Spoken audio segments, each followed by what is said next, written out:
Dans cette vidéo sur les phytohormones, nous allons traiter du bilan des actions de chaque phytohormone. Pour dresser un bilan des actions des phytohormones, nous allons utiliser la représentation suivante, à savoir dans un rectangle vert, on mettra toutes les phytohormones qui sont favorables à la croissance et au développement, et dans un rectangle rouge, au contraire, celles qui sont défavorables, soit qui inhibent cette croissance et ce développement.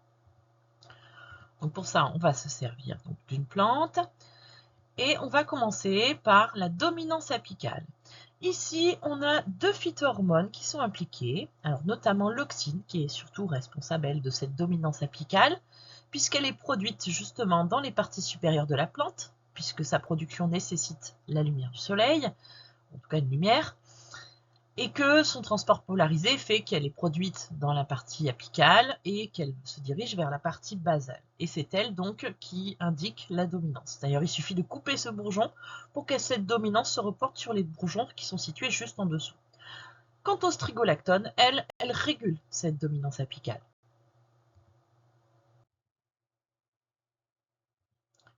Concernant maintenant les feuilles. Alors, dans ces feuilles, on va parler de maintenance, de conservation. Et donc, on a 4 phytohormones qui sont impliqués. On va parler tout d'abord de l'auxine qui, elle, maintient, tant que la luminosité est suffisante, cette feuille, en tout cas, dans une certaine forme, c'est-à-dire avec une certaine intégrité des cellules. Et dès que la lumière vient à baisser, ce qui peut se produire par exemple en automne, et bien à ce moment-là, moins d'auxine est produite, et donc de l'éthylène se met à être produit à son tour, et cet éthylène est responsable de la chute des feuilles, c'est-à-dire qu'il va interférer au niveau du point d'abscission, c'est-à-dire la jonction entre le pétiole de la feuille, s'il y en a un, et la tige, et va rompre donc ce point d'abscission et donc causer la chute de la feuille. Concernant les deux autres phytohormones, les cytokines, elles, vont être responsables du maintien des cellules de la feuille, c'est-à-dire donc des cellules du mésophile par exemple, mais aussi des vaisseaux conducteurs, et ça en conservant l'intégrité de la feuille, c'est-à-dire en retardant le plus possible la mort cellulaire programmée. Cette mort cellulaire programmée, c'est ce qu'on appelle aussi l'apoptose, qui permet normalement de détruire, de condamner des cellules qui seraient un peu trop vieilles, soit pour leur renouvellement par exemple, soit lorsqu'on veut se débarrasser des feuilles parce que la mauvaise saison arrive, bien effectivement c'est ce qui se passe. Et donc cette cytokinine ces cytokinines permettent de conserver les cellules en état de marche beaucoup plus longtemps. Et au contraire, l'acide abscisique va accélérer cette apoptose, c'est-à-dire faire vieillir un petit peu plus prématurément les cellules. Alors, il faut bien se dire que l'acide abscisique, on le reverra à travers plusieurs exemples puisque cette phytohormone intervient sur plusieurs organes, est la phytohormone de la préservation. C'est-à-dire qu'une plante qui commencerait à être en stress hydrique, l'idée pour essayer d'éviter de perdre de l'eau, ça serait de faire vieillir ces cellules afin que la feuille se dessèche et que donc on n'ait plus de perte d'eau. Et donc, c'est pour ça que l'acide abscisique va intervenir sur ce point. Il intervient également sur un autre point, c'est au niveau donc des stomates. C'est-à-dire que cet acide abscisique est responsable de la fermeture des stomates. Alors comment ça va se produire? Tout simplement, il faut se rappeler que les stomates sont des ouvertures qui permettent l'évapotranspiration et les échanges gazeux, que l'ouverture en elle-même est l'ostiole et qu'elle est fermée par des cellules de garde qui, lorsqu'elles sont en état de turgescence, c'est-à-dire bien gonflées d'eau, maintiennent l'ostiole ouverte et au contraire, lorsqu'elles se dégonflent, eh bien, elles maintiennent l'ostiole fermée.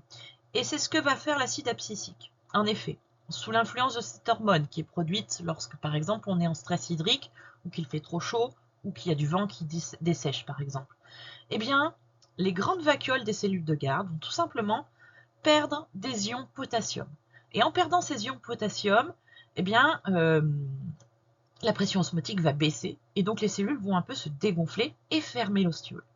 Donc voilà encore un exemple de la préservation que permet cet acide abscisique.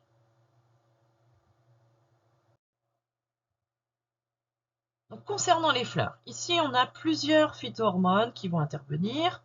On a les gibérellines qui vont favoriser une forte floraison en permettant l'apparition de bourgeons floraux. Au contraire, l'acide abscisique va limiter fortement cette apparition de bourgeons floraux.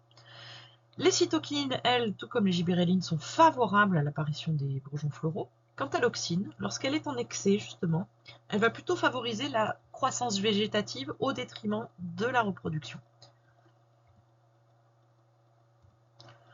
Concernant maintenant la fructification. Donc ici, on a deux phytohormones qui vont agir sur différents points. Les gibérellines, elles, grâce à leur action d'élongation sur les cellules, vont favoriser des fruits de grande taille. D'accord? Donc, c'est ainsi qu'on peut faire augmenter la taille de ces fruits en augmentant la taille des cellules, tout simplement. L'éthylène, par contre, va permettre la maturation de ces fruits. En effet, en présence d'éthylène, et on appelle ça les fruits climactériques, ce n'est pas le cas de tous les fruits, on va avoir une augmentation de la respiration cellulaire et donc en fait une accélération à la fois du mûrissement du fruit, mais également de la maturation des graines.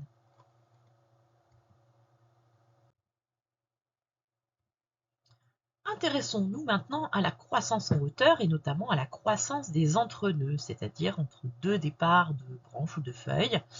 Donc ici, on a évidemment des phytohormones qui vont, parce qu'à cause de leur mode d'action, augmenter cette élongation des entrenœuds, notamment l'auxine, qui impose une croissance vers le haut, comme les strigolactones, et les gibérellines, qui sont bien spécifiques à ça, c'est-à-dire que toute l'élongation des entrenœuds, et le mécanisme est un petit peu le même que l'auxine, puisqu'elles vont agir sur l'élongation. Toute l'élongation donc, est causée entre autres par ces gibérellines. D'ailleurs, en termes d'application, c'est bien pour limiter la croissance justement en hauteur et ainsi éviter la verse qu'on va utiliser des anti-gibérellines sur les cultures de plein champ. Et enfin, on a l'éthylène qui, lui, va avoir une action négative, c'est-à-dire va limiter la croissance des entrenœuds, tout simplement parce que c'est une phytohormone qui va permettre d'éviter les obstacles. Imaginez, une plante pousse vers le haut, normal, grâce à l'auxine et aux autres phytohormones, et elle rencontre un obstacle. Donc, il va falloir qu'elle se décale. Donc, il existe une triple réponse engendrée par l'éthylène, à savoir alors on en reparlera après, un épaississement de la tige, mais également une croissance qui devient horizontale, pour éviter l'obstacle, et une réduction de la croissance en hauteur, et là précisément des entrenœuds. À savoir que l'éthylène, par exemple, est aussi utilisé comme un régulateur, notamment sur les végétaux de grande culture. On a la croissance en épaisseur, évidemment. Donc là, on va avoir sur cette croissance en épaisseur, donc sur la largeur de la tige, les strigolactones et l'éthylène, dont on a parlé tout à l'heure, puisque sa triple réponse comprend également une croissance en épaisseur. Intéressons-nous maintenant aux racines, avec ici deux phytohormones, l'auxine qui va plutôt favoriser donc les racines latérales et adventives, et l'éthylène, lui, qui va favoriser la formation des racines et notamment des poils absorbants. On a également une autre phytohormone qui va permettre tout simplement d'attirer les mycètes, le mycélium des mycètes, pour favoriser la mycorhisation. Ce sont les strigolactones, dont la fonction, c'est une grande fonction très importante. Alors c'est moins utilisé en grande culture parce que, évidemment, sur une culture qui est annuelle, c'est rarement existant. Par contre, sachez que les strigolactones attirent donc les mycètes, tout simplement en produisant des choses dans le sol. Enfin, dernier point, nous allons parler des graines et de leur germination. Alors sachez que la dormance des graines est entretenue par l'acide abscisique, toujours une histoire de préservation. C'est ce qui empêche des germinations dans des conditions qui ne seraient pas idéales, et notamment la germination sur pied qui peut se passer lors d'étés pluvieux et que la moisson tarde un petit peu. Et puis, lorsque la graine est en bonne condition, donc l'acide abscisique cesse son action et au contraire, on a les gibérellines qui permettent la germination de ces graines. Donc voilà deux phytohormones qui ici sont opposées et qui interviennent l'une après l'autre. L'acide abscisique pour empêcher cette germination dans des mauvaises conditions, les gibérellines pour démarrer cette germination une fois que les conditions sont atteintes. Voilà pour le tour d'horizon de toutes ces phytohormones.